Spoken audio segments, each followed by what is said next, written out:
அண்ணா நல்லா இருக்கீங்களா? பாப்பா நல்லா இருக்கியா? நல்லா இருக்கீங்களாம்மா?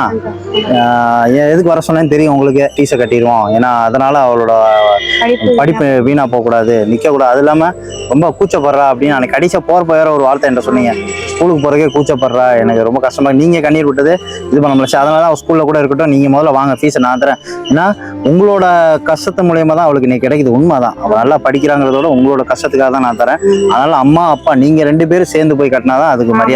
அதனால தான் உங்களை சரி உங்களோட கஷ்டத்துக்கு உதவி பண்ணுங்கிறதுக்கு தான் நான் வர சொன்னது. என் தங்கச்சிக்கு நான் உதவி பண்ணதான் நினைக்கிறேன். உங்களையும் எனக்கு அம்மா அப்பாவை தான் நான் நினைக்கிறேன். என்னாச்சு? நாய் கடிச்சிருச்சா? எப்ப? முந்தானத்து பக்கத்துல வீட்டுக்கு போகும்போது கால் கூசி வச்சு போனால என்னமோ தெரியல, அந்த நாய். ஐயோ, பார்வை இல்லாத பாருங்க எவ்வளவு பெரிய. ரொம்ப கஷ்டமா இருக்குண்ணே, வெளியில போக முடியல, நாய் கடிக்குது, பள்ளம் மேடு தெரியல. நான் தான் வயக்காட்டு வேலைன்னு பார்த்துட்டு கஷ்டப்பட்டு இருக்கோம். ஆமாக்கா, எப்பா ஒண்ணுமே 3 பொம்பளை பிள்ளை வச்சிருக்கோம். ரொம்ப கஷ்டமா இருக்கு, வீட்டு செலவு பண்ண முடியல, படிக்க வைக்க முடியல. என்னால ஒண்ணு போனா ஒண்ணு வைத்தியம் பார்க்க முடியல. ஏதோ எனக்கு உதவி பண்ணுங்க கடவுள். ஐயோ அக்கா, நீங்க அதெல்லாம் சொல்ல வேணாம், எனக்கு உங்க நிலைமை தெரிஞ்சனாலதான் நான் வர சொல்றேன். 3 குழந்தைய பெற்றுட்டேன்னு கஷ்டமா இருக்குண்ணே, படிப்புக்கு கொஞ்சம் உதவி பண்ணுங்க. ஐயோ கண்டிப்பா நான் பண்றேன். இங்க பாருங்க, நீங்க அதெல்லாம் எதுவுமே யோசிக்க வேணாம். உங்க பொண்ணுங்களோட படிப்புக்கு நான் கேரண்டி, நான் பாத்துக்கிறேன். நீங்க எதை நினைச்சு கவலைப்படாதீங்க. அண்ணா நீங்க எது நினைக்காங்க, போய் ஊசியை போடுங்க, நாய் கடிச்ச ஊசியை போடுங்க. போயிட்டு முதல் வேலையா போய் பிள்ளைக்கு 2 ஃபீஸை கட்டிடுங்க. சரியா? நான் இருக்கு, எதை நினைச்சு கவலையோ வேதனையோ படாதீங்க.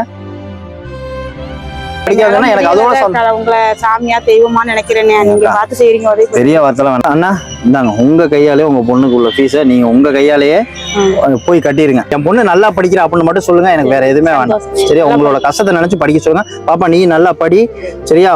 பாத்துக்கோ, எங்கேயோ இருந்து உனக்கு கண்ணுக்கு தெரியாத ஒரு மனிதர் பணம் கட்டுறாங்க. சரியா? அவங்களும் நல்லா இருக்கணும் வேண்டிக்க. ஏன்னா இன்னைக்கு உதவிங்கிறது சர்வசாதாரணமா கிடைக்காது. ரொம்ப நல்லா இருக்கணுங்க, எங்களுக்காண்டி நான் ஆயுசு ஆமா, அதனால பாருங்க, அப்ப எவ்வளவு மனசு நீ சந்தோஷப்பட்டுக்கணும். சரியா? உனக்கு எங்கேயோ வந்து யாரோ ஒருத்தன் கட்டுறாங்க. இன்னைக்கு இவளுக்கு நான் கட்டுறேன்னா ஒரே விஷயம், உங்க அம்மா அப்பா கஷ்டத்துக்காக நான் கட்டுறேன். சரி? ஆனா நல்லா வேண்டிக்கோங்க, எல்லாரும் உங்க பிள்ளைங்க நல்லா படிக்க சொன்னேன்னு சொல்லுங்க. சரியாண்ணே? நீ கையோட போய் இந்த ஊசியை போட்டுங்கண்ணே, நாய் கடிச்சது. அதே மாதிரி அவன் நல்லா படிச்சாலும் மேற்கொண்டு அவன் படிக்கிற எல்லாத்துக்கும் உதவி கிடைக்கும். சந்தோஷம், மனசார சந்தோஷமா இருக்கு. பிள்ளைங்களை படிக்க வச்சு ஒருத்தவங்க போய் கேட்க விடாம எங்களை அந்த அளவுக்கு நீங்க நிப்பாட்டி அடுத்தவங்கள்ட்ட பதில் சொல்ல விடாம, ஒரு வாத்தியாருங்கள்ட்ட கூட நான் கேட்டு பார்த்து கூட முடிஞ்சது நீ 3 நாள் வந்தது கட்டுன்னு தான் சொன்னாங்க. இதை போய் கட்டுப்பான்னு நீங்க கொடுத்து என்னை கட்ட வைக்கிறது அதுவே பெரிய விஷயம். சந்தோஷம், சந்தோஷம், ரொம்ப நன்றி. ஒரு தாய் தந்தை எதுக்கு நிக்க கூடாது, படிப்புக்காக நிக்க கூடாது. கண்டிப்பா போய் கட்டிருங்க, படிக்க சொன்னேன்னு சொல்லுங்க. சரியா? சந்தோஷமா போயிட்டு வாங்க. ஓகேவா?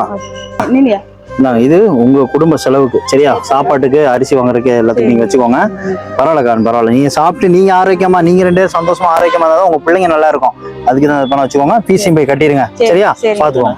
தேங்க்யூண்ணா, தேங்க்யூண்ணா.